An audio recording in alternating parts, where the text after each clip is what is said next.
വിശുദ്ധ ലൂക്കോസിൻ്റെ സുവിശേഷം 22-ാം അധ്യായം നമ്മൾ വചനപാഠമായി ശ്രവിച്ചു.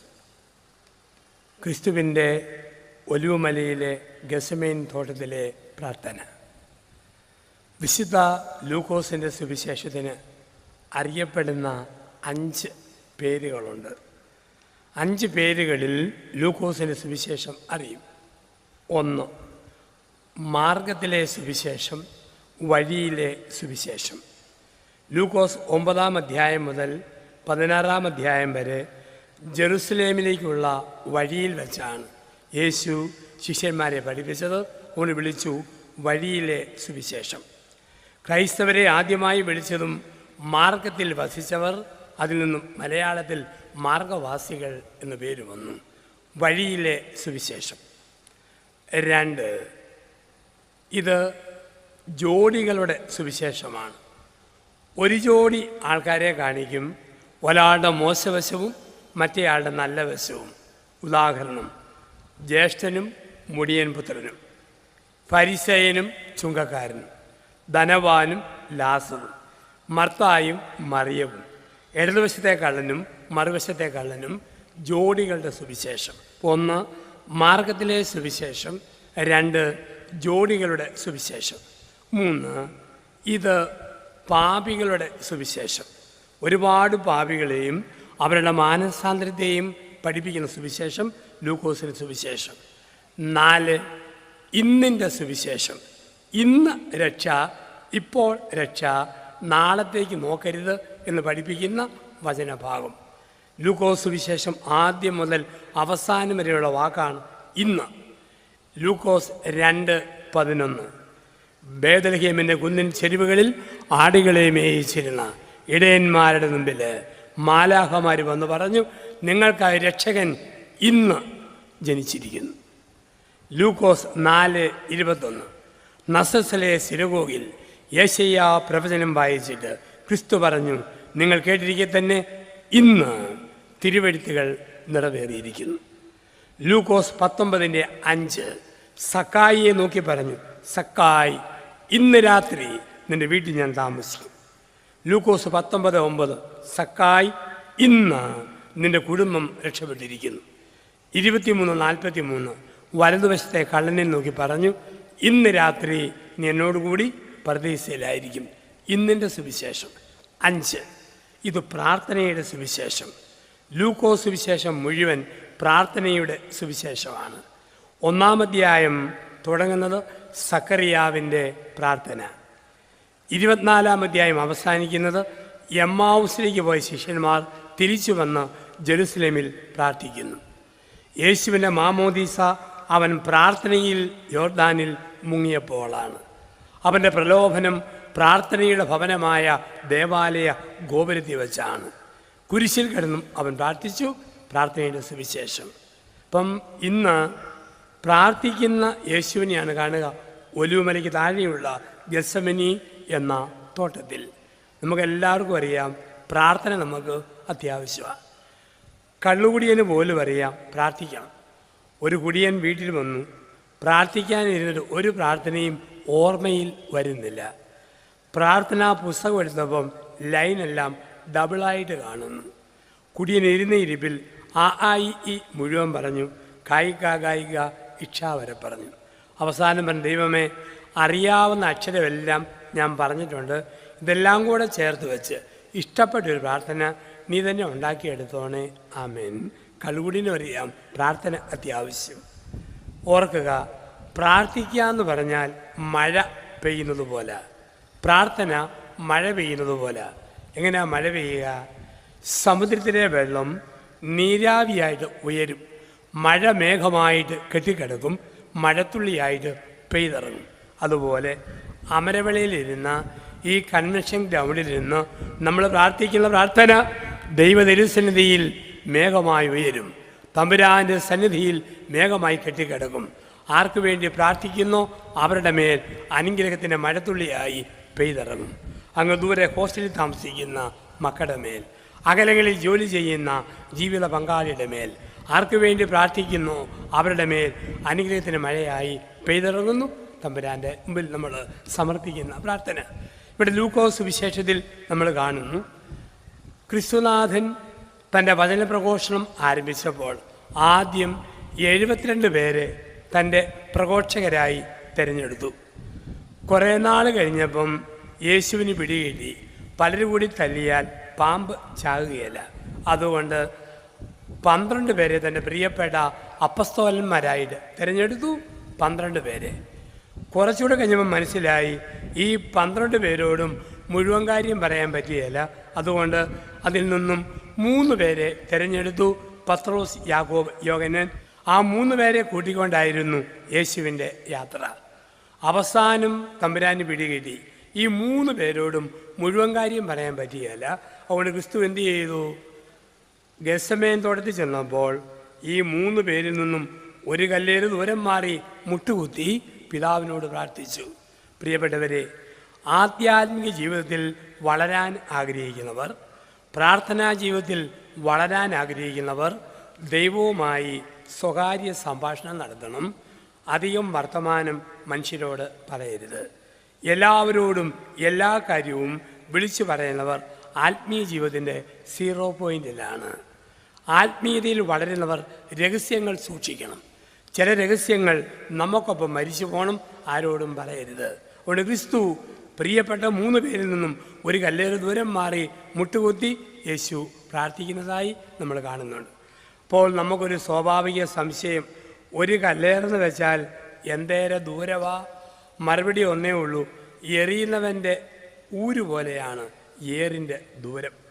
20 വയസ്സുകാരൻ്റെ ഒരു കല്ലേറ് ദൂരം 50 മീറ്റർ, 5 വയസ്സുകാരൻ്റെ ഒരു കല്ലേറ് ദൂരം 10 മീറ്റർ. ചില ആൾക്കാരിൽ നിന്നും പരമാവധി അകന്നാലേ ദൈവത്തോട് അടുക്കാൻ പറ്റൂ. ദൈവത്തോട് അടുപ്പിക്കാത്തവരിൽ നിന്നും പരമാവധി അകലാൻ പഠിക്കണം. അത് ആത്മീയ ജീവിതത്തിൽ അനിവാര്യമായ ഒരു ഭാഗമാണ്. ദൈവത്തോട് അടുപ്പിക്കുന്നവരോട് പരമാവധി ചേർന്ന് നിൽക്കണം. ദൈവത്തിൽ നിന്ന് അകറ്റുന്നവരിൽ നിന്നും മാക്സിമം അകന്ന് നിൽക്കണം. ഭർത്താവിനോട് ദൈവകാര്യം പറഞ്ഞാൽ, പള്ളിയുടെ കാര്യം പറഞ്ഞാൽ പരിഹസിക്കുന്ന ഭർത്താവാണോ? ആ കാര്യം പറയുന്നതിൽ ഭാര്യ ഭർത്താവിൽ നിന്നും ഒരു കല്ലേറ് ദൂരം പാലിക്കണം. ഭാര്യയോട് തമ്പുരാൻ്റെ കാര്യം പറയുമ്പോൾ പുച്ഛിക്ക് പരിഹസിക്കുന്ന ഭാര്യയാണോ? അവളിൽ നിന്നും തമ്പുരാൻ്റെ കാര്യം പറയുന്ന കാര്യത്തിൽ ഭർത്താവ് ഒരു കല്ലേറ് ദൂരം മാറി നിൽക്കണം. ദൈവത്തോട് അടുപ്പിക്കുന്നവരോട് മാക്സിമം അടുക്കുക. ദൈവത്തിൽ നിന്ന് അകറ്റുന്നവരിൽ നിന്നും പരമാവധി അകന്ന് നിൽക്കുക. അവൻ ശിഷ്യന്മാരിൽ നിന്നും ഒരു കല്ലേറ് ദൂരം മാറി മുട്ടുകുത്തി. സങ്കീർത്തനങ്ങൾ 46:10, നീ ശാന്തമാവുക, ഞാൻ ദൈവമാണെന്നറിയുക. നീ ശാന്തമാവുക, ഞാൻ ദൈവമാണെന്നറിയുക. ദൈവത്തെ അറിയണോ? ശാന്തതയിൽ നമ്മൾ പ്രാർത്ഥിക്കണം. നമ്മളെല്ലാവരും കൂടി വർത്തമാനം പറയുന്ന സമയത്ത് മൊബൈൽ ഫോൺ അടിക്കുന്നു. നോക്കുമ്പോൾ അമേരിക്കയിൽ നിന്ന് അങ്കിള് വിളിക്കുന്ന ഫോണാണ്. നമ്മൾ പറയും ആരും മിണ്ടരുത്, അമേരിക്കൻ അങ്കിൾ വിളിക്കുന്നു, കേൾക്കാൻ മേല. അമേരിക്കൻ അങ്കിളിൻ്റെ ശബ്ദം കേൾക്കണോ? ചുറ്റുപാട് നിശബ്ദത വേണം. എങ്കിൽ അത്യുന്നതനായ ദൈവം സംസാരിക്കുമ്പോൾ അത് കേൾക്കാൻ നമുക്ക് നിശബ്ദത വേണം. ഒരു കല്ലേറ് ദൂരം മാറുക, മുട്ടുകുത്തുക, ഒറ്റയ്ക്കിരുന്ന് പഠിക്കുക, ഏകാന്തതയെ സ്നേഹിക്കുക, നീ ശാന്തമാവുക, ഞാൻ ദൈവമാണെന്നറിയുക. പിന്നീടാണ് ചില പ്രത്യേക ചിന്തകൾ. 1, നാളെ എനിക്കൊരു കാൽവരിയുണ്ടെങ്കിൽ, നാളെ എനിക്കൊരു കുരിശുണ്ടെങ്കിൽ ഇന്ന് പ്രാർത്ഥന എന്നെ രക്തം വിയർപ്പിക്കും. പ്രാർത്ഥന പിന്നെ കളിതമാശല്ല. നാളെ എനിക്കൊരു കുരിശുണ്ടെങ്കിൽ, നാളെ എനിക്കൊരു കാൽവരിയുണ്ടെങ്കിൽ പ്രാർത്ഥന എന്നെ രക്തം വിയർപ്പിക്കും. യേശുവിന് കാൽവരിയുണ്ട്, കുരിശുണ്ട്. അതുകൊണ്ട് പ്രാർത്ഥിച്ചപ്പോൾ അവൻ രക്തം വിയർത്തു. ഓർത്തു നോക്കിക്കേ, ഭർത്താവിന് ഒരു മാരകമായ രോഗം, ഭാര്യയ്ക്ക് കാര്യമായ സംശയം, ഗുരുതരമായ രോഗം വല്ലതും ആകാം. എങ്കിൽ അവളുടെ പ്രാർത്ഥന അവളെ രക്തം വിയർപ്പിക്കും. ഭാര്യയ്ക്ക് മാരകമായ രോഗമുണ്ടെന്ന് വന്നാൽ ഭർത്താവിൻ്റെ പ്രാർത്ഥന അവനെ രക്തം വിയർപ്പിക്കും.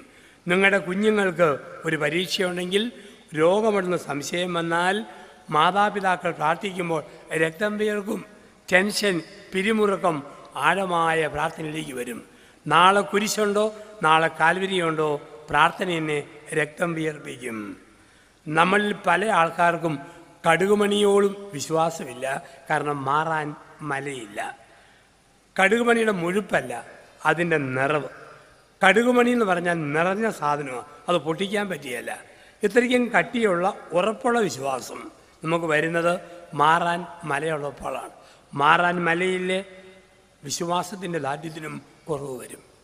രണ്ടാമത്തെ ചിന്ത, നാളെ കാൽവരിയില്ലെങ്കിൽ, നാളെ കുരിശില്ലെങ്കിൽ പ്രാർത്ഥനയെ ഉറക്കത്തിലേക്ക് നയിക്കും, മയക്കത്തിലേക്ക് നയിക്കും.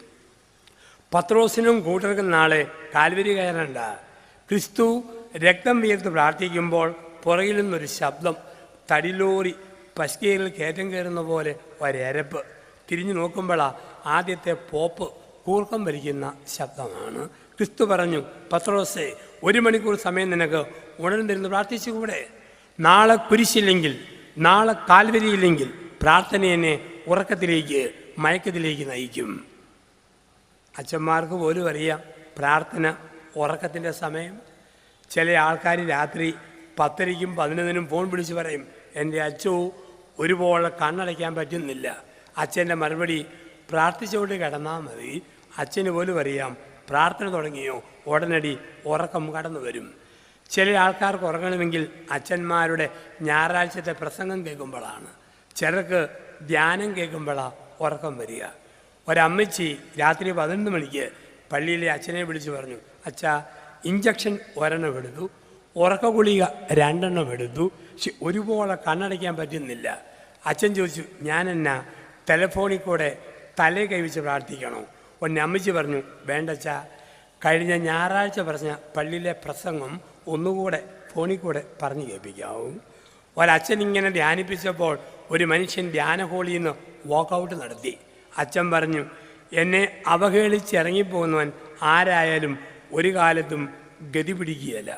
ഉടനെ അദ്ദേഹത്തിൻ്റെ ഭാര്യ മുമ്പോട്ട് വന്നു പറഞ്ഞു, അച്ഛാ, മനസ്സാ വാചാ കർമ്മണ, പള്ളിയെയും പട്ടക്കാരെയും പരിഹസിക്കുന്ന രീതി എൻ്റെ ഭർത്താവിനില്ല. ഒരസുഖം ഉള്ളതുകൊണ്ട് നടന്നു പോയതാ. എന്നാ അസുഖം? എൻ്റെ അച്ഛോ ഉറക്കത്തിൽ നടക്കുന്ന സ്വഭാവമുണ്ട്, അതുകൊണ്ട് അങ്ങനെ ഇറങ്ങിപ്പോയതാ. ഒരു ചേട്ടൻ എല്ലാ ഞായറാഴ്ചയും പള്ളിയിൽ വരും. പേരക്കുട്ടി 7 വയസ്സുകാരൻ അവനെയും കൊണ്ടുവരും. അച്ഛൻ പ്രസംഗം തുടങ്ങുമ്പോൾ ഈ അച്ചായൻ ചാരിപെഞ്ച് ചാരിക്കിടന്ന് ഈത്തായും വാറ്റിക്കൊണ്ട് ഉറക്കം. ഇയാളെ കാണുന്നത് അച്ഛന് ചൊറിഞ്ഞു കയറുന്ന അനുഭവം. ഇറക്കി വിടാൻ പറ്റുമോ? പള്ളിയിൽ വന്ന ആളല്ലേ. അച്ഛൻ എന്ത് ചെയ്തു? 5 രൂപ ഈ 7 വയസ്സുള്ള പേരക്കുട്ടിക്ക് ഞായറാഴ്ചകളിൽ കൊടുത്തിട്ട് പറഞ്ഞു, മോനെ, നീ കപ്പലണ്ടി മുട്ടായി മേടിച്ച് തിന്നോണം. ഒരു ഡ്യൂട്ടി തന്നെ ഏൽപ്പിക്കുന്നു. നിൻ്റെ വല്യപ്പൻ ഉറങ്ങുമ്പം എളിക്കീട് കുത്തി ഒന്ന് എഴുന്നേൽപ്പിച്ചേക്കണം. അവൻ 6 മാസക്കാലം കൃത്യമായി പൈസ മേടിച്ചു. വല്യപ്പൻ ഉറങ്ങുമ്പം എളിക്കീട് കുത്താനും തുടങ്ങി. 6 മാസം കഴിഞ്ഞൊരു ഞായറാഴ്ച അച്ഛൻ പ്രസംഗം തുടങ്ങി. ഈ വല്യപ്പൻ ചെരിഞ്ഞു കിടന്ന് ഉറങ്ങാൻ തുടങ്ങി. ഇവൻ ചിരിച്ചുകൊണ്ടിരിക്കുക. കുർബാന കഴിഞ്ഞ പാടെ അച്ഛൻ ഒരു ചെറിയ ഈർക്കിലി എടുത്തിട്ട് 2 അടി കൊടുത്തു. എന്നിട്ട് വേടാ, മേടിക്കുന്ന കാശിന് ആനുപാതികമായ പണിയെടുക്കണം. നീ എന്തേ വല്യപ്പൻ ഉറങ്ങിയിട്ടും വിളിക്കാതിരുന്നത്? അവൻ പറഞ്ഞു, പൊന്നച്ച തല്ലരുത്. വല്യപ്പൻ പറഞ്ഞു, വിളിക്കാതിരിക്കാമെങ്കിൽ 10 രൂപ തരാമെന്ന് വല്യപ്പൻ പറഞ്ഞിട്ടുണ്ട്. പ്രാർത്ഥന ഉറക്കത്തിൻ്റെ സമയം, അത് മയക്കത്തിൻ്റെ സമയം. ഇനി രംഗം മാറുന്നു. ഗുഡ് ഫ്രൈഡേയിൽ, വലിയ വെള്ളി, ദുഃഖവെള്ളിയിൽ 2 കൂട്ടം ആൾക്കാർ കാൽവരിയിലേക്ക് വന്നു. ഒന്ന്, ഗസമേനിൽ പ്രാർത്ഥിച്ചൊരുങ്ങാത്ത, പ്രാർത്ഥിക്കാത്ത 2 കള്ളന്മാർ. പ്രാർത്ഥിക്കാത്ത 2 കള്ളന്മാർ കാൽവരിയിൽ വന്നപ്പോൾ, ആണി അടിച്ചപ്പോൾ, കുരിശിൽ തറച്ചപ്പോൾ കൈ പറിച്ച് ഇടിക്കാൻ തുടങ്ങി, കാല് പറിച്ച് തൊഴിക്കാൻ തുടങ്ങി, പുളിച്ചതെറി വിളിക്കാൻ തുടങ്ങി. പ്രാർത്ഥിച്ച് ഒരുങ്ങാത്തവന് കുരിശ് ശല്യമാണ്, ശാപമാണ്, ശത്രുതയാണ്. രണ്ടാമത് വന്നു 1 മണിക്കൂർ പ്രാർത്ഥിച്ച് മനസ്സിനെ പാകപ്പെടുത്തിയവൻ. പ്രാർത്ഥിച്ച് മനസ്സിനെ പാകപ്പെടുത്തിയ ക്രിസ്തുവിന് കുരിശ് ശല്യമല്ല, ശത്രുതയല്ല, പിന്നെയോ ദൈവം വിരിച്ചു പിടിച്ച കരങ്ങളാണ്. നമ്മൾ പ്രാർത്ഥിക്കാത്തവരാണെങ്കിൽ ചെറുതും വലുതുമായി തകർച്ച വരുമ്പോൾ എന്തൊരു കുരിശ് എന്നും പറഞ്ഞ് പരാതിപ്പെടും. പക്ഷെ പ്രാർത്ഥിക്കുന്നവരാണെങ്കിൽ എനിക്കും കുരിശിനുമിടയിൽ ഒരു ക്രൂശിതൻ്റെ മുഖം കണ്ടെത്തും. ദൈവം വിരിച്ച കരങ്ങളായി സഹനങ്ങളെ, വേദനകളെ കാണും. അങ്ങനെ കാണാൻ നമുക്ക് പറ്റുക. ഇനി ചിന്തകൾ. പ്രാർത്ഥിക്കുമ്പോൾ മാറ്റം വരുന്നത് പ്രാർത്ഥനാ വിഷയത്തിലല്ല, പ്രാർത്ഥിക്കുന്ന മനുഷ്യരിലാണ്. വിശുദ്ധ വേദപുസ്തകത്തിലൂടെ കടന്നു പോകുമ്പോൾ നമ്മളെ വേദനിപ്പിക്കുന്ന ഒരു ചിന്തയുണ്ട്. ആ ചിന്ത, നല്ലവരായ മനുഷ്യരുടെ പ്രാർത്ഥന പ്രത്യക്ഷത്തിൽ ദൈവം കേട്ടില്ല. നല്ലവരായ മനുഷ്യരുടെ പ്രാർത്ഥന പ്രത്യക്ഷത്തിൽ ദൈവം കേട്ടില്ല. മോശ പ്രാർത്ഥിച്ചു, തേനും പാലും ഒഴുകുന്ന കാനാൻ ദേശത്ത് കാലുകുത്താൻ ഭാഗ്യം തരണേ. കാലുകുത്താൻ പറ്റിയില്ല. ഇക്കരെയുള്ള യോർദാനിലെ മൗണ്ട് നെബോവിൽ നിന്നിട്ട് അക്കരെയുള്ള കാനാൻ കണ്ടിട്ട് മോശ പിടഞ്ഞു മരിച്ചു. മോശ പ്രാർത്ഥിച്ചു, കാലുകുത്താൻ ഭാഗ്യം ലഭിച്ചില്ല. ദാവീദ് പ്രാർത്ഥിച്ചു, ബത്ശബയിൽ എനിക്ക് ജനിക്കുന്ന കുഞ്ഞിനെ നീ കൊല്ലരുത്. പക്ഷേ കുഞ്ഞ് മരിച്ചുപോയി. ലോകത്തിലെ സകല താഴുകൾക്കും താക്കോല് കണ്ടവൻ ആ പെസഹായുടെ രാത്രിയിൽ തോട്ടത്തിൽ പ്രാർത്ഥിച്ചു, നാളെ ഉച്ച കഴിഞ്ഞ് 3 മണി സമയത്ത് നിന്റെ പ്രിയപുത്രൻ കുടിക്കേണ്ട കഥനത്തിൻ്റെ കയ്പ് കാസ നീ മാറ്റിത്തരണമേ. കാസ മാറിയില്ല, പുത്രൻ കുടിക്കേണ്ടി വന്നു. 2 കൊരിന്ത്യർ 12:6 മുതലുള്ള വാക്യങ്ങൾ ഭാഗ്യവാനായ പൗലോസ് പറയും, വെളിപാടുകളുടെ ആധിക്യത്താൽ അഹങ്കരിക്കാതിരിക്കേണ്ടതിന് ദൈവമായ കർത്താവ് എൻ്റെ ശരീരത്തിൽ എനിക്കൊരു മുള്ള് തന്നു. 3 പ്രാവശ്യം ഞാൻ പ്രാർത്ഥിച്ചു, യേശു നായക, ഈ മുള്ള് ഒന്ന് എടുത്തു മാറ്റാവോ? അവൻ പറഞ്ഞു, ആ മുള്ള അവിടെ ഇരിക്കട്ടെ, നിന്റെ ബലഹീനതയിലാണ് എൻ്റെ ശക്തി വെളിപ്പെടുക. മോശ പ്രാർത്ഥിച്ചു, കാലുകുത്താൻ പറ്റിയില്ല. ദാവീദ് പ്രാർത്ഥിച്ചു, കുഞ്ഞ് മരിച്ചു. യേശു പ്രാർത്ഥിച്ചു, കാസ മാറിയില്ല. പൗലോസ് പ്രാർത്ഥിച്ചു, മുള്ളു മാറിയില്ല. അപ്പോൾ പ്രാർത്ഥിക്കുന്നതിൻ്റെ അർത്ഥമെന്താ? ഫലമെന്താ? ഉത്തരം ബൈബിൾ തന്നെ തരും. കുടിക്കുവാൻ പാനപാത്രങ്ങൾ തരുന്ന ദൈവം പ്രാർത്ഥിക്കുന്ന മനുഷ്യന് ആശ്വസിപ്പിക്കുവാൻ ഒരു മാലാഖയെ അയച്ചു കൊടുക്കും. കുടിക്കുവാൻ പാനപാത്രങ്ങൾ തരുന്ന ദൈവം പ്രാർത്ഥിക്കുന്ന മനുഷ്യന് ആശ്വസിപ്പിക്കുവാൻ ഒരു മാലാഖയെ അയച്ചു തരും. ഒരുപാട് വേദനിക്കുമ്പോഴാകാം ഈ 4 സന്ധികളിലെ കൺവെൻഷൻ സന്ദേശങ്ങൾ ദൈവം തരുന്ന ഉണർവിൻ്റെ ഒരാശയം. പ്രാർത്ഥിക്കുന്ന മനുഷ്യന് ദൈവം 3 സമ്മാനങ്ങൾ കൊടുക്കും. പ്രാർത്ഥിക്കുന്ന മനുഷ്യന് ദൈവം 3 സമ്മാനം കൊടുക്കും. മത്തായിയുടെ സുവിശേഷം 17-ാം അധ്യായം 1 മുതൽ 8 വരെ വാക്യങ്ങൾ. മത്തായി 17:1 മുതൽ 8 വരെ. മറുരൂപത്തിൻ്റെ മലയിൽ, രൂപാന്തരീകരണത്തിൻ്റെ ഉയർന്ന മലയിൽ ക്രിസ്തു പ്രാർത്ഥിച്ചു. പത്രോസ്, യാക്കോബ്, യോഹന്നാൻ 3 പേരെ കൂട്ടിക്കൊണ്ട് ഉയർന്ന മലയിലേക്ക് പോയി. പ്രാർത്ഥിക്കുമ്പോൾ അവൻ്റെ മുഖം സൂര്യനെ പോലെ പ്രകാശിച്ചു. ഭൂമിയിൽ ഒരു അലക്കുകാരനും വെളുപ്പിക്കുവാൻ പറ്റാത്ത വിധം അവൻ്റെ വസ്ത്രങ്ങൾ വെട്ടിത്തിളങ്ങി. ഏലിയായും മോശയും അവനോട് സംസാരിക്കുന്നത് കണ്ടു. ശോഭയേറിയൊരു മേഘം വന്ന് മൂടി. അവർ ഭയവിഹ്വലരായി കമിഴ്ന്നു വീണു. മേഘത്തിൽ നിന്നും ആകാശത്തു നിന്നും ഒരു സ്വരം, ഇനി ഇവൻ പറയുന്നത് നിങ്ങൾ ശ്രദ്ധിക്കുവിൻ. ക്രിസ്തു അടുത്തു വന്നു ഇവിടെ തോളിത്തട്ടി പറഞ്ഞു, വരൂ, നമുക്ക് താഴ്വരയിലേക്ക് പോകാം, ഭയപ്പെടേണ്ട. പ്രാർത്ഥിക്കുമ്പോൾ നമുക്ക് ലഭിക്കുന്ന 3 സമ്മാനങ്ങൾ. 1, മുഖപ്രകാശം. പ്രാർത്ഥിക്കുന്ന മനുഷ്യന് ദൈവം കൊടുക്കുന്നു മുഖപ്രകാശം. 2, വ്യക്തത. 3, ധൈര്യം. ഇത് 3മാണ് ദൈവം തരുന്ന സമ്മാനം. 1, പ്രകാശം, ഇല്യൂമിനേഷൻ. പ്രാർത്ഥനയുടെ ഫലമാണ് ഇല്യൂമിനേഷൻ, മുഖപ്രകാശം. ദൈവത്തോട് ബന്ധപ്പെടുന്നവർക്കെല്ലാം മുഖത്തൊരു പ്രകാശമാണ്. കാരണം ദൈവം പ്രകാശമാണ്. ദൈവമായ കർത്താവ് ബൈബിളിൽ ആദ്യം സംസാരിച്ച വചനം ഉൽപ്പത്തി 1:3, പ്രകാശം ഉണ്ടാകട്ടെ. ഇസ്രായേൽ മക്കൾ മരുഭൂമിയിൽ 40 വർഷം അലഞ്ഞു നടന്നപ്പോൾ രാത്രിയിൽ ദീപസ്തംഭത്തിൻ്റെ പ്രകാശം. സങ്കീർത്തനം 34 നമ്മൾ ശ്രവിക്കുന്നു, അവനെ നോക്കിയവരെല്ലാം പ്രകാശിതരായി മാറി. പ്രകാശമായ ക്രിസ്തു പിറന്ന രാത്രിയിൽ ആകാശത്ത് ഒരു പ്രകാശം പിറന്നു, നക്ഷത്രം ഉദിച്ചു. പ്രകാശമായ ക്രിസ്തു കാൽവരിയിൽ മരിച്ചപ്പോൾ ഭൂമിയിൽ പ്രകാശം മരിച്ചു, സൂര്യൻ അസ്തമിച്ചു. യോഹന്നാൻ 8:12 ഞാൻ ലോകത്തിൻ്റെ പ്രകാശമാണ്. മത്തായി 5:13-14 വാക്യങ്ങൾ നിങ്ങൾ ഭൂമിയുടെ ഉപ്പും ലോകത്തിൻ്റെ പ്രകാശവുമാണ്. പ്രാർത്ഥിക്കുന്ന മനുഷ്യൻ്റെ മുഖത്ത് പ്രകാശം. കാരണം പ്രാർത്ഥിക്കുമ്പോൾ നമ്മുടെ ദേഹത്ത് ഒരു തരംഗം ഉണ്ടാവും. എല്ലാ മനുഷ്യരിലുമുണ്ട് 4 കൂട്ടം തരംഗങ്ങൾ, മാറി മാറി വരുന്ന 4 കൂട്ടം തരംഗങ്ങൾ. 1 ആൽഫ, 2 ബീറ്റ, 3 ഡെൽറ്റ, 4 തേറ്റ. 4 കൂട്ടം തരംഗങ്ങൾ മാറി മാറി വരും.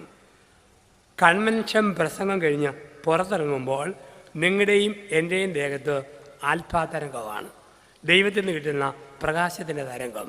അതുകൊണ്ടാണ് ഒരു കുർബാന കഴിഞ്ഞ് ഒരു ധ്യാനയോഗം കഴിഞ്ഞിറങ്ങുമ്പോൾ ഒരു ഉണർവ്, ആൽഫാ തരംഗം. ആൽഫാ തരംഗം. ബൈബിൾ ഒരധ്യായം വായിക്കുമ്പോൾ ആൽഫാ തരംഗം, സ്തുതിച്ച് പ്രാർത്ഥിക്കുമ്പോൾ ആൽഫാ തരംഗം, വചനം സെവിക്കുമ്പോൾ ആൽഫാ തരംഗം. ദൈവത്തിൽ നിന്ന് വരുന്ന പ്രകാശമാണ്. ആൽഫാ തരംഗം ഉള്ളവർ എത്ര സംസാരിച്ചാലും കേൾക്കുന്നവർ മടുക്കുകയില്ല, സമയം പോകുന്നത് അറിയുകയില്ല. അതുകൊണ്ടാണ് അമ്മയോട് വർത്തമാനം വരുന്ന മക്കൾക്ക് എത്ര പറഞ്ഞാലും തീരുകയില്ല. കാരണം അമ്മയുടെ ശരീരത്ത് ആൽഫാ തരംഗമാണ്, അപ്പൻ്റെ ദേഹത്ത് ബീറ്റാ തരംഗമാണ്. മക്കൾ എഴുന്നേറ്റ് ഓടാൻ തോന്നും, അധികം വർത്തമാനം പറയാൻ തോന്നുകയില്ല. നമ്മൾ ഒരുമിച്ചിരിക്കുമ്പോൾ, പ്രാർത്ഥിക്കുമ്പോൾ, ധ്യാനിക്കുമ്പോൾ, വചനം സെവിക്കുമ്പോൾ ദേഹത്ത് വരുന്നു ആൽഫാ തരംഗം. 2 ബീറ്റാ തരംഗം. ഒരുപാട് തല പുകഞ്ഞ് ചിന്തിക്കുമ്പോൾ, മനസ്സിന് ഭാരം വരുമ്പോൾ ദേഹത്ത് ബീറ്റാ തരംഗം. നൈറ്റ് ഡ്യൂട്ടി കഴിഞ്ഞ് വരുന്ന നേഴ്സിൻ്റെ ദേഹം മുഴുവൻ ബീറ്റാ തരംഗം. ഒരുപാട് കഷ്ടപ്പെടുന്ന അപ്പൻ്റെ ദേഹത്ത് ബീറ്റാ തരംഗം. ഒത്തിരി ബുദ്ധിമുട്ടി പണിയുന്ന അമ്മയുടെ ദേഹത്ത് ബീറ്റാ തരംഗം. ഈ ബീറ്റാ തരംഗം വരുമ്പോൾ തലവേദന, ശ്വാസം മുട്ടൽ, സന്ധിവേദന, അസ്വസ്ഥത ദേഹത്ത് തോന്നി തുടങ്ങും. 3 ഡെൽറ്റ തരംഗം. ഡെൽറ്റ തരംഗം എന്ന് പറയുന്നത് പൊടി മയക്കത്തിൽ ദേഹത്തുണ്ടാകുന്ന തരംഗമാണ്. കപ്പ തിന്നേച്ച് ക്ലാസ്സിൽ പോയാൽ, ഉപ്പുമാവ് കഴിച്ച് ഓഫീസിൽ പോയാൽ ഡെൽറ്റ തരംഗമാണ്. ഒരു പൊടി മയക്കം, ഒരു പൊടി ക്ഷീണം നമുക്ക് തോന്നുന്നു. ഷുഗർ പേഷ്യൻസ് ഗുളിക കഴിക്കുന്നവർ തൂങ്ങാറുണ്ട്, അത് ഡെൽറ്റ തരംഗമാണ് ശരീരത്തിൽ. ചിലപ്പോഴൊക്കെ ചില ധ്യാന സ്ഥലങ്ങളിൽ ഉച്ച കഴിഞ്ഞ് 3 മണിക്ക് മറ്റും പ്രസംഗിക്കുമ്പോൾ ചില പെണ്ണുങ്ങളെ കാണാം, ഡെൽറ്റ തരംഗം കാരണം അച്ഛനെ നോക്കിക്കൊണ്ട് ഇങ്ങോട്ട് വാ ഇങ്ങോട്ട് വാ തലയാട്ടുന്ന കാണാം. പൊടി മയക്കത്തിൽ ദേഹത്തുള്ളതാണ് ഡെൽറ്റ തരംഗം. 4 തേറ്റ തരംഗം. വെളുപ്പിന് 1 മണിക്കും 3 മണിക്കും ഇടയിൽ ശക്തമായ ഉറക്കത്തിൻ്റെ സമയത്ത് ദേഹത്തുണ്ടാകുന്നത് തേറ്റ തരംഗം. ചുഴലി രോഗമുള്ളവർ ബോധം കെട്ടി വീഴുമ്പോൾ ദേഹത്തുണ്ടാകുന്നത് തേറ്റ തരംഗം. തേറ്റ, ഡെൽറ്റ, ബീറ്റ തരംഗം.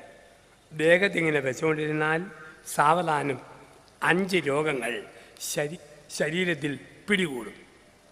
വയറ്റുവേദന, നടുവിൻ്റെ വേദന, തലവേദന, ശ്വാസം മുട്ടൽ, അലർജി. നമ്മൾ കൺവെൻഷനുകളിൽ പങ്കെടുത്ത് ഒരുമിച്ച് സ്തുതിച്ച് പ്രാർത്ഥിക്കുന്ന സമയത്ത് ബീറ്റ, ഡെൽറ്റ, തേറ്റ തരംഗം ആൽഫാ തരംഗമായി രൂപാന്തരപ്പെടും. രോഗശാന്തി സംഭവിക്കും. അതേസമയം മുഖത്തൊരു പ്രകാശം, ഇരുളിമ പോയിട്ട് ഒരു വലിയ പ്രകാശത്തിലേക്ക് കടന്നു വരും. അതാണ് മുഖപ്രകാശം പ്രാർത്ഥിക്കുമ്പോൾ. 2 വ്യക്തത. എന്താ വ്യക്തത? പ്രാർത്ഥിക്കുന്ന മനുഷ്യർക്ക് ഒരു വലിയ ഉറപ്പാണ്, ഇന്ന് സംഭവിക്കുന്നത് നാളത്തേക്ക് വേണ്ടിയാണ്. അതാണ് ഏലിയാവും മോശയും സംസാരിച്ചപ്പോൾ സ്വർഗത്തിൽ നിന്ന് സ്വരം, ഇനി ഇവൻ പറയുന്നത് കേൾക്കുക. പഴയ നിയമം കടന്നുപോയി, പഴയ ആകാശം കടന്നുപോയി, പഴയ ഭൂമി കടന്നുപോയി. ക്രിസ്തുവേശുവിൻ്റെ വരവനോടുകൂടി പഴയതെല്ലാം യേശുവിൽ പൂർത്തീകരിക്കപ്പെട്ടു. ഏലിയ പ്രവാചകൻ, മോശ നിയമവും പ്രവാചകനും തീർന്നു. ഇനി ക്രിസ്തുവിൻ്റെ വരവോടുകൂടി. അതാണ് ക്രിസ്തു പറയുക, നിയമത്തെയോ പ്രവാചകന്മാരെയോ ഇല്ലാതാക്കാനല്ല പൂർത്തിയാക്കാൻ വന്നിരിക്കുന്നു. ഇതാണ് ഈ വ്യക്തത. പഴയ നിയമങ്ങൾ ക്രിസ്തുവിൽ പൂർത്തിയായി എന്ന വ്യക്തത. പ്രാർത്ഥിക്കുന്ന മനുഷ്യർക്ക് ദൈവം കൊടുക്കുന്ന ഉറപ്പാണ് വ്യക്തത. ജെറമിയ 29:11.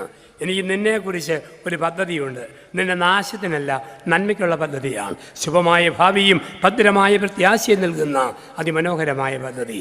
റോമ 8:28. ദൈവത്തെ സ്നേഹിക്കുന്നവർക്ക്, അവൻ്റെ പദ്ധതി പ്രകാരം വിളിക്കപ്പെട്ടവർക്ക് അവിടുന്ന് സമസ്തവും നന്മയ്ക്കായി ഒരുക്കും. ഇതാണ് വ്യക്തത. പ്രാർത്ഥിക്കുന്നവർക്ക് ദൈവം കൊടുക്കുന്ന വ്യക്തത. എനിക്കിത് വലിയ ഉറപ്പാണ്. ഈ വ്യക്തത 8, 9, 10 ക്ലാസ്സിൽ പഠിക്കുമ്പോൾ ഞാൻ എന്നും ആഗ്രഹിച്ചിരുന്നു എനിക്കൊരു അച്ഛനാകണം, വലിയൊരാഗ്രഹം. അപ്പോൾ ഒത്തിരി ആഗ്രഹിച്ചു. നല്ല അച്ഛന്മാരുടെയൊക്കെ ജീവിത മാതൃക കണ്ടപ്പം എനിക്കും അവരെപ്പോൾ ഒരാളാകണം, കുട്ടിക്കാലത്തെ ആഗ്രഹം. പക്ഷെ എൻ്റെ കുടുംബത്തിൽ എൻ്റെ 2 പെങ്ങന്മാരും ഒരു ജ്യേഷ്ഠനും ഒരു പകർച്ചവ്യാധിയിൽ 10 മാസം കൊണ്ട് മരിച്ചതാണ്. അപ്പം അതിനുശേഷം എൻ്റെ ജ്യേഷ്ഠനും ഞാനും മാത്രമേ ഉള്ളൂ. 2 പേർ. അതുകൊണ്ട് അമ്മ അച്ഛനാകാൻ വിടുന്ന കാര്യത്തിൽ സങ്കടപ്പെട്ടു. അങ്ങനെ ഞാൻ പ്രീ ഡിഗ്രി പഠിക്കാൻ കോളേജിൽ ചെന്നു. കോളേജിൽ ചെന്നപ്പോൾ എനിക്ക് 3 ഐറ്റങ്ങൾക്ക് എന്നും 1ാം സമ്മാനം കിട്ടുമായിരുന്നു 8ാം ക്ലാസ് മുതൽ. 1 പ്രസംഗ മത്സരം, 2 കഥാപ്രസംഗം, 3 മിമിക്രി. അന്നത് മോണോആക്ട് എന്നാണ് പറഞ്ഞിരിക്കുക. കോളേജിൽ ചെന്നപ്പോഴും ഇതിന് 1ാം സമ്മാനം കിട്ടും. ഇപ്പോൾ രാഷ്ട്രീയക്കാർക്ക് ഇഷ്ടമായി. ഇടുക്കി ജില്ലയിലെ ശക്തിയുള്ള രാഷ്ട്രീയ പ്രസ്ഥാനത്തിൻ്റെ വിദ്യാർത്ഥി നേതാവായി വന്നു. യൂണിവേഴ്സിറ്റിയിൽ പാളയത്ത് വരുമായിരുന്നു. ഇടയ്ക്കിടയ്ക്ക് ഓരോ പാർട്ടിയുടെയും മറ്റും കോളേജ് യൂണിയൻ്റെ മീറ്റിംഗ് ബന്ധപ്പെട്ട് അങ്ങനെ കുറേ നാൾ രാഷ്ട്രീയത്തിലായിരുന്നപ്പോൾ അച്ഛനാകാനുള്ള ആഗ്രഹം അങ്ങ് പോയി. എല്ലാവരും പറഞ്ഞു ഇതുപോലെ പ്രസംഗിച്ചാൽ മതി. ഇടുക്കി ജില്ലയിൽ ഉടുമ്പൻചോല നിയോജക മണ്ഡലത്തിൽ പാർട്ടിയുടെ സ്ഥാനാർത്ഥിയായി MLA ആയിട്ട് മത്സരിക്കണം. പാർട്ടി പണം കൊടുക്കും, ഞാൻ പ്രസംഗിച്ചാൽ മതി. എനിക്ക് ഒറ്റ പ്രാർത്ഥനയുള്ളൂ, ദൈവമായ കർത്താവേ, പ്രീ ഡിഗ്രി പാസ്സാക്കണം, നീ എന്നെ വക്കീലാക്കണം, എന്നിട്ട് നീ എന്നെ MLA ആക്കണം. കാരണം ലീഡേഴ്സ് എല്ലാം അന്ന് നിയമം പഠിക്കുന്നവരാ. ഒന്നെങ്കിൽ ബേട്ടൺ ഹിൽ ലോ കോളേജിൽ അല്ലെങ്കിൽ പേരുകട ലോ അക്കാഡമിയിൽ. പ്രാർത്ഥന തുടർന്നു. പരീക്ഷ വന്നപ്പോൾ പഠിക്കാൻ മറന്നുപോയി. 1 വർഷം മൊത്തം ഉള്ളത് 30 ഹാജര്. രാഷ്ട്രീയ സ്വാധീനത്തിൽ ഓർഡറിട്ട് പരീക്ഷ എഴുതി. പഠിക്കാതെ പരീക്ഷ എഴുതിയപ്പം നന്നായിട്ട് പഠിച്ചു വന്ന എനിക്ക് മലയാളം മാത്രം ജയിച്ചു. ബാക്കിയെല്ലാം 100-ൽ 8, 9, 10 കിടക്കാൻ കഷ്ടപ്പാട്. രാഷ്ട്രീയത്തിൻ്റെ ഭാഗ്യപത്രം. ആ സമയത്ത് രാഷ്ട്രീയ പ്രസ്ഥാനം നെടുകെ പിളർന്നു. 2 കൂട്ടരും മാറി മാറി വീട്ടിൽ വരാൻ തുടങ്ങി. അപ്പോൾ എൻ്റെ അങ്കിളുമാർ, അച്ഛന്മാരുണ്ട്. അവർ പറഞ്ഞു, ഇനി കേരളത്തിൽ നിന്നാൽ മോൻ ഗതി പിടിക്കുകയല്ല, ഞങ്ങളുടെ കൂടെ പോരെ. അവരെന്നെ ഗുജറാത്തിലേക്ക് കൊണ്ടുപോയി. 1 വർഷം അവിടെ ജീവിച്ചപ്പോൾ അച്ഛന്മാരുടെയും സിസ്റ്റേഴ്സിൻ്റെയും സുവിശേഷകരുടെയും ഒക്കെ ശുശ്രൂഷ കണ്ടപ്പോൾ തോന്നി വീണ്ടും പഴയ ആഗ്രഹം, അച്ഛനായാൽ കൊള്ളാം. രാഷ്ട്രീയം അർത്ഥശൂന്യമാണെന്ന് 2-3 വർഷത്തെ ജീവിതം എന്നെ പഠിപ്പിച്ചു. കേരളത്തിൽ വന്നു. ഈ വസ്ത്രം ധരിക്കുന്ന സഭയിൽ ചേർന്നു. കാരണം ഞങ്ങൾക്ക് സ്കൂളുകളോ പ്രസ്ഥാനങ്ങളോ ഒന്നുമില്ല. ഞങ്ങളെല്ലാവരും സുവിശേഷ പ്രസംഗകരാണ്. സഭയുടെ ദൗത്യം വചന പ്രഘോഷണമാണ്. 13 വർഷങ്ങൾ പഠിക്കണം അച്ഛനാകണമെങ്കിൽ. 980 ചേർന്നു. 93-ൽ അച്ഛനായി. ആദ്യ അപ്പോയിൻമെൻറ്റ് കിട്ടിയത് നാലാഞ്ചേര അപ്പുറത്ത് മണ്ണന്തലിയിലെ ഞങ്ങളുടെ ആശ്രമമാണ്. അത് എടവപ്പള്ളിയുമാണ്. അച്ഛന്മാർ ഒരുമിച്ച് താമസിക്കുന്ന ഒരു സന്യാസ ആശ്രമവുമാണ്. 2 വർഷം അവിടെ ജീവിച്ചപ്പോൾ റോമിൽ നിന്നും ഞങ്ങളുടെ പരമാധികാരി സന്ദർശിക്കാൻ വന്നു. എന്നോട് പറഞ്ഞു, ചെറുപ്പമല്ലേ, എന്നും പ്രസംഗിച്ച് നടന്നാൽ പിന്നീടൊന്നും പഠിച്ചില്ല എന്ന് പ്രയാസം വന്നാലോ, അപ്പോൾ ഇഷ്ടമാണെങ്കിൽ എന്തേലും പോയി പഠിച്ചോളാൻ പറഞ്ഞു.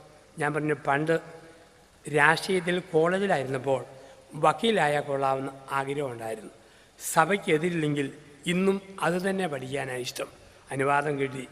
ഞാൻ രാഷ്ട്രീയ പ്രസംഗം പറഞ്ഞു തെളിഞ്ഞ പേരുകട ലോ അക്കാഡമിയിൽ 1996-ൽ എന്നെ ചേർത്തു. 99-ൽ വക്കീലായിട്ട് ഇറങ്ങി. കുറേ നാൾ വഞ്ചിയൂർ പരിശീലിക്കാൻ വേണ്ടി വന്നു. ആ സമയത്ത് ഞങ്ങളുടെ വലിയൊരു ധ്യാനഗുരു അച്ഛൻ പാലാ ഭരണങ്ങാനത്ത് മരിച്ചുപോയി. എന്നോട് പറഞ്ഞു, ആ ചാർജ് ഏൽക്കുക. 2001 മെയ് 10 ഞാൻ ആ ചാർജ് ഏറ്റു. പിന്നെ എനിക്കധികം പ്രസംഗിക്കാൻ ഈ കോടതി പോകാൻ പറ്റിയല്ല. എപ്പോഴും വചന പ്രഘോഷണമായി. പക്ഷെ എൻ്റെ കൂട്ടുകാരന്മാർ, കുടുംബ കോടതി ജഡ്ജിമാരുണ്ട്, അഡ്വക്കേറ്റ്സുമാരുണ്ട്, കേരളം മുഴുവൻ. ഞാൻ എൻ്റെ കേസ് റെഫർ ചെയ്താൽ അവരെല്ലാം എന്നെ സഹായിക്കും. ഒരുപാട് പാവപ്പെട്ട സ്ത്രീധന കേസുകൾ, വസ്തുവീതം വെക്കുന്ന കേസുകൾ ഞാൻ റെഫർ ചെയ്യും. അവരെന്നെ സഹായിക്കാറുണ്ട്. എൻ്റെ കൂട്ടുകാരന്മാർ എന്നെ വിളിക്കുന്നത് പീസില്ല വക്കീൽ എന്നാണ്. ചില കൂട്ടുകാരന്മാർ നിർദ്ദയം എന്നെ വിളിക്കുന്ന വാക്ക് അമ്മായിയപ്പൻ, അമ്മായിയപ്പൻ എന്നാണ്. അമ്മായിയപ്പൻ എന്ന് ഇംഗ്ലീഷിൽ പറയുമ്പോൾ ഫാദർ ഇൻ ലോ, തർജ്ജിമ ചെയ്യുമ്പം അത് അമ്മായിയപ്പൻ എന്ന് കൂട്ടി വായിക്കാം. ഞാൻ ആഗ്രഹിച്ചത് കൊലക്കുറ്റം ചെയ്യുന്ന പ്രതിയെ കൊണ്ട് ലോകത്തിൻ്റെ കോടതിയിൽ ചെല്ലും. എന്നിട്ട് പറയും, ബഹുമാനപ്പെട്ട കോടതി, യുവർ ഓണർ, ഈ നിൽക്കുന്ന എൻ്റെ കക്ഷി ലോലഹൃദയൻ, ഉറുമയെ പോലും തിരുമ്മി കൊല്ലാൻ മനക്കെട്ടില്ലാത്ത ആൾ കത്തിയെടുത്ത് ഉമ്മ കൊടുത്തപ്പം മൂക്ക് തുളഞ്ഞ് മരിച്ചു പോയതാ. തമ്പുരാൻ പറഞ്ഞു, വക്കീലിൻ്റെ കറുത്ത കോട്ടല്ല, ഒരു കറുത്ത നൈറ്റി, പുറത്തൊരു വെളുത്ത ചരടും കെട്ടിത്തരും. എൻ്റെ ജനത്തിന് മനസ്സിലാകുന്ന ഭാഷയിൽ വചനം പറയാൻ ഇനി ആവശ്യമുണ്ട്. 4 പതിറ്റാണ്ട് മുമ്പ് കേരള രാഷ്ട്രീയത്തിൻ്റെ പരിശീലന കളരിയിൽ പ്രസംഗത്തിൻ്റെ മർമ്മങ്ങളും ബാലപാഠങ്ങളും ദൈവം എന്നെ പഠിപ്പിച്ചത് ഇന്ന് സഭയ്ക്ക്, ലോകത്തിന് ജാതിമത ഭേദമന്യേ ദൈവത്തിന് നൽകാനുള്ള ദൈവമൊരുക്കുന്ന വഴി ഇതാണ് വ്യക്തത.